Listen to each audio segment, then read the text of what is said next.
자, 오늘은 사랑 손님과 어머니 결말 부분을 공부해 보도록 하겠습니다. 우리가 지난 시간에는 절정 부분을 공부했었죠. 절정 부분에서는 아저씨의 편지로 인해서 갈등하는 어머니의 모습하고 아저씨의 사랑을 거절하는 어머니의 모습을 봤어요. 갈등의 최고조인 절정을 공부했고요. 오늘은 결말 부분입니다. 결말 부분 첫 번째와 두 번째 내용을 살펴보면요. 자, 어머니의 답장을 받고 떠나는 아저씨의 모습이 결말 1에서 보여지고요. 두 번째에서는 아저씨가 떠난 뒤에 어머니는 마음을 정리하고요. 여러분들은 어떻게 마음을 정리하는지 어머니의 모습을 살펴보면서 공부를 해보시면 되겠습니다. 자, 첫 번째 내용 이해를 보겠습니다. 199쪽 16번째 줄. 아저씨가 짐을 싸느라고 분주하겠지요. 자, 아저씨는 왜 짐을 쌌냐면 오키 어머니가 절정 부분에서 하얀 손수건을 오키 편에 보냈죠. 그 속에는 아마도 이별을 고하는 편지 내용이 있었을 거예요. 그러면 짐을 싼다 하는 거는 뭐냐? 바로 사랑을 단념하고, 사랑을 단념한다는 거는 아저씨가 굉장히 소극적인 성격의 소유자라는 것을 알 수가 있죠. 바로 이 소극적인 성격이 사랑을 이루지 못하는 어떤 원인이 되겠죠. 물론 사회적인 어떤 통념에 의해서 전통적이고 봉건적이고 보수적인 그런 사회에서 이루기라는 것이 쉽지가 않았을지도 모르지만 아저씨의 이런 소극적인 성격이 사랑을 이루지 못할 거라는 것을 우리가 알 수가 있죠. 그 다음에 199쪽 18번째 줄부터 19번째 줄에 이런 얘기가 있죠. 언제나 퍽 슬픈 사람, 무슨 근심 있는 사람처럼 아무 말도 없이 나를 물끄러미 바라다만 보고 있는 고로. 자, 이 어머니에 대한 사랑을 포기해야 하는 안타까움과 슬픔 때문에 이런 결정을 할 수밖에 없는 그런 모습을 그대로 얼굴에 드러나고 있죠. 얼굴만 보면. 관찰자 시점이다 보니까 오키의 눈에 그렇게 보인 것이죠. 바로 사랑을 포기해야 하는 안타까움과 슬픔 때문에 이렇게 그려졌습니다. 그 다음 내용 이해를 볼까요? 200쪽 7번째 줄부터 8번째 줄에 오키는 아저씨 가고 나면 아저씨 이내 잊어버리고 말겠지. 사실 이거는 오키에게만 해당되는 말일까요? 누구한테 한 말일까요? 사실은 어머니에게 한 말이죠. 그래서 어머니도 자신을 곧 잊을 것이라는 뜻이 담겨 있는 것입니다.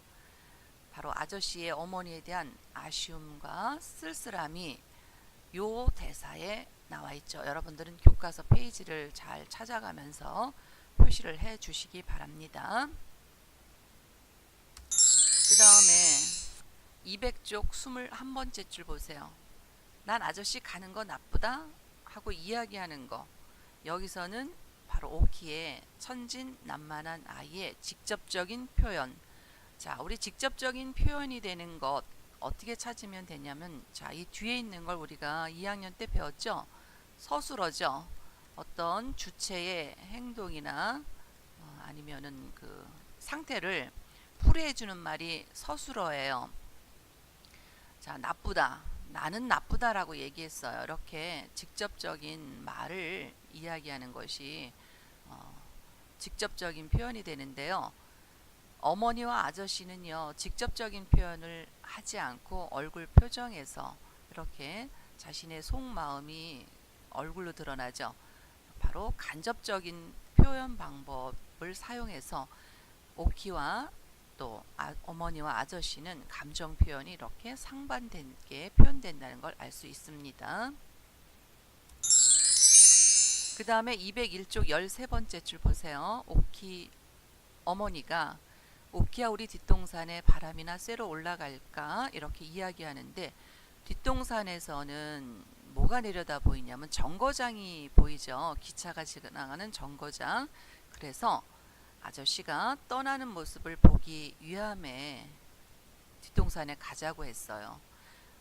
결국은 이 뒷동산에 가는 이 뒷동산은 전개 부분에서 나와 있었죠. 전개 부분에서 아저씨하고 뒷동산에 올라갔다가 친구를 만나서 아저씨한테 이런 얘기했죠. 아저씨가 우리 아빠라면 좋겠다라는 이야기. 그래서 어머니도 이제 그런 갈등을 겪는 부분이 나오는데요. 자, 보면 뒷동산은요, 전개 부분에서 아저씨와 내가 올라갔던 뒷동산으로 구성의 긴밀성이 두드러진 공간 설정이라고 보시면 되겠습니다. 그래서 떠난 모습을 본다. 한마디로 우리 배웅을 하는 거죠. 집에서 배웅을 직접적으로 잘 가시라고 얘기 못하고 떠나는 모습을 멀리서 바라다보는 배웅의 모습이 담겨 있습니다. 201쪽 24번째 줄 보세요. 어머니는 아무 말씀도 없이 가만히 서 계십니다. 자, 기차가 지나가는 거를 보고 정거장을 뒷동산에 올라가서 봤을 때 나는 어땠을까요? 좋아서 소리치고 손뼉을 쳤는데 어머니는 아무 말씀도 없었어요. 아저씨를 떠나보내야 하는 어떤 현실에 대한 안타까움이 담겨 있죠. 그래서 어머니와 나는요, 태도의 차이를 보여요. 바로 어머니와 나는 태도가 대조적이죠. 어머니는 안타까움, 슬픔 이런 감정이 담겨 있는데 나는 어떤 모습인가요? 나는 굉장히 손뼉치고 좋아서 소리치고 그랬죠. 아주 나는 천진난만한 모습을 보여주고 있죠. 그 다음에 202쪽 9번째 줄에 기차 떠난다. 이거 보고 정말 나는 손뼉치고 좋아했죠. 근데 기차 떠난다는 것이 모든 것이 끝난다는 얘기죠. 그래서 아저씨가 떠남으로 인해서 모든 갈등이 해소됐다는 것을 알 수 있습니다. 그래서 기차 떠난다는 것은 갈등 해소라고 보시면 되겠습니다. 그런데 203쪽 6번째 줄에 어머니 목소리는 맥이 한 푼어치도 없습니다. 이거는 무얼 할 때 이야기했냐면 달걀 사라는 달걀 장수의 소리에 어머니가 뭐라 그랬어요. 이젠 우리 달걀 안 사요. 달걀 먹는 이가 없어요. 이렇게 얘기했겠죠. 여기서는 어머니의 슬프고 아쉬운 마음이 드러나 있죠.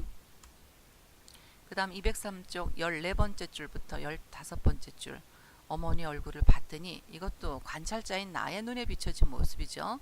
어쩌면 저리도 새파래졌을까. 아마 어디가 아픈가 보다. 왜 그랬을까요?